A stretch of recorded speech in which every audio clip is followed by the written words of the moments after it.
الرحمن الرحیم. د ذوی الفروزو برخې یا حصې موږ نن وایو.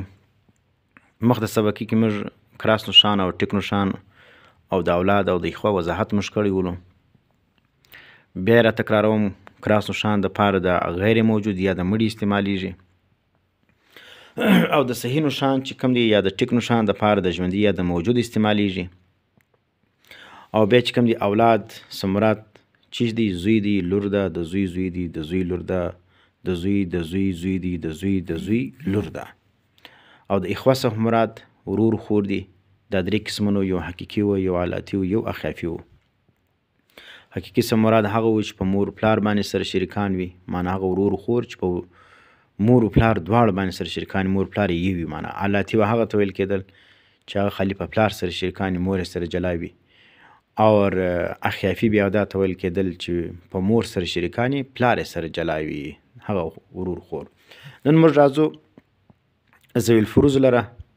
په جدید میراث کې تر ګردو غټ اهم شی او د اسانۍ سبب دا دی چې دغه ورکه د چا سره موجود وي، نو بیا چې کوم دی هغه د میراث په ډېر ښه طریقه باندې هغه یې زده کوی سي او مسله حل کوی سي. په دې کې چې کوم دی ګوره د هر یوه حصه چې کوم ده هغه یې ذکر کړې ده او شرط یې ورته ذکر کړی دی چې دا حصه په دا شرط باندې دی وړی سي، دا حصه په دې شرط باندې دی نسي وړلی. لکه اوس ګوره اول راوه خاوند، معنا میړه. اوس چې خاوند په مسله کې ذکر سو، ته به سر خلاصوي چې معلومه خبر د دې میت څوک مړ دی، دغه د دې خاوند څوک مړه ده، هغه ښځه مړه ده. په مسله کې چې سړی ذکر سولو، زوج ذکر سولو، نو معلومه خبر ده چې زوجه مړه ده. او که چیر په مسله کې زوجه ذکر سوله، نو بیا به ته خپله سر خلاصوي چې سړی مړ دی. او که پلار ذکر سولو، نو معلومه خبر چې زوی مړ دی. او که زوی ذکر سولو، نو معلومه خبر ده چې دا د مړي چې دی، دا د مړي زوی دی. دا نو دا به ته سر خپله خلاصوي. نو بعضې خلک چې کوم دی هغه چې اول په میراث باندې دغه هغه وایي دا خاوند د چا دی، دا ښځه د چا ده. نو چې بس په مسله کې موږ هغه څوک ذکر کوو چې د مړي سره نسبت موجود وي، چې د مړي پلار وي، د مړي زوی وي، د مړي ښځه وي، د مړي ورور وي، بس دا رقم د مړي سره بیا ته نسبت دستي اخلي. نور به نه پریشانه کېږي دا د چا سړی دی، دا د چا ښځه ده، دا د چا لور ده، د چا دا نه دی. د پردیو خلکو لوڼې او ښځې موږ نه ذکر کوو، چې د مړي سره نسبت راغلی بس هغه موږ ذکر کوو. اوس په مسله کې رالی چې خاوند ویني، معنی په وارثانو کې خاوند رالی، نو په پوسته چې ښځه مړه ده. نو اوس د خاوند دوی حصې دي، یو نصف دی، یو ربع ده. نصف څه ته وایي؟ نیمه حصه. معنی د دې ښځې د مال سم نیمه حصه چې کوم د هغه میړه وړي.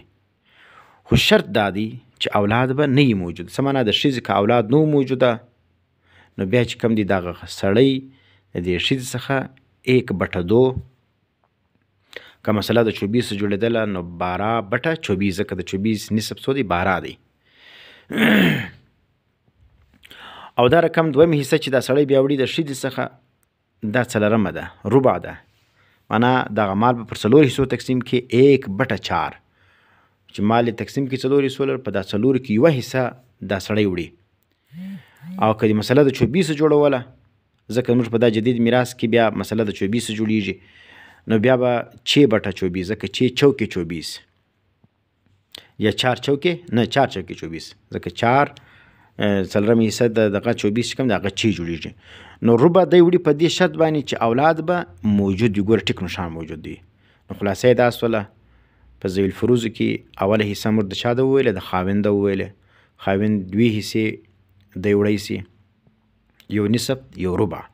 نصف په دې شرط باندې چې اولاد به نه وي موجود. ګوره کراس نښان دی. او ربع په هغه صورت کې وړی سي چې اولاد موجود وي. دویم شی چې کوم دی وارث چې کوم دی هغه دا د ښځه ده. معنی اوس ګوره په وارثانو کې ښځه پاته سوې ده، نو ته به خپله سر خلاصوي چې دلته د قسم مراد څوک دی؟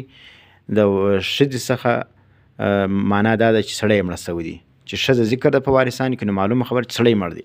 او ښځه بیا د خپل میړه څخه حصه چې وړی سي هغه ربع وړي. خو شرط دا دی چې اولاد به نه وي موجوده. معنی ښځه چې کوم د واده سوی دی، دوی په مابین کې نکاح سوې ده، خو اوس د هغه بعد چې کوم دی اولاد لا نه دی پیدا سوی، سړی بیا مړ سلو. نو که چیرې دا رقم صورت و چې د ښځې اولاد نه موجوده د سړي څخه، نو بیا په دې صورت کې دا ربع وړی سي. او که چیرې واده سوي ولو او اولاد هم پیدا سوي ولو، بیا دا ښځه د خپل سړي څخه سمن وړی سي، معنا 1/8 دا مال به پر 8 حصو تقسیم کړي، په دې کې به 1 حصه و دې ښځې ته ورکړي، په شرط د دې چې اولاد به موجود وي. که اولاد موجود ولو بیا سمن وړی سي.